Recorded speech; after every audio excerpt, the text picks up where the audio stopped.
اور امریکہ میں صدارتی انتخابات کے لیے جاری ووٹنگ کے 5ویں روز بھی ٹرن آؤٹ غیر معمولی رہا۔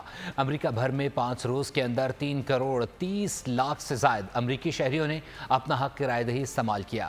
نئے ووٹرز کا غیر معمولی اندراج بھی ٹرن آؤٹ میں اضافے کا سبب بنا ہے۔ ہیوسٹن سے کامران جیلانی کی رپورٹ دیکھیے۔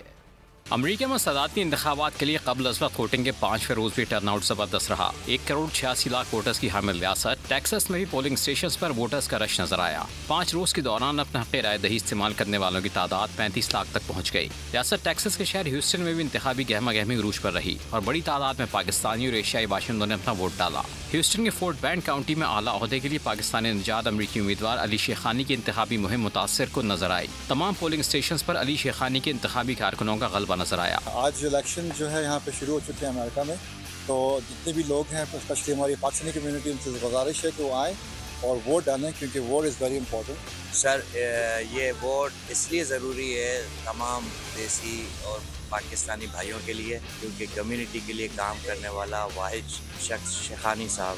I encourage everyone to vote. You know, every vote counts. As a Pakistani American, I know that safety is one of the biggest matters here in the Fort Bend County, so I encourage every count votes. اس موقع پر پاکستانی نژاد امریکی voters کا جھکاؤ Republican party کی طرف نظر آیا۔ انہوں نے بول نیوز سے گفتگو کرتے ہوئے پاکستانی ووٹرز پر زور دیا کہ وہ امریکہ میں تبدیلی کے لیے اپنے حق رائے دہی استعمال کریں۔ سبسکرائب کریں اور بیل دبائیں تاکہ کوئی خبر رہ نہ جائے۔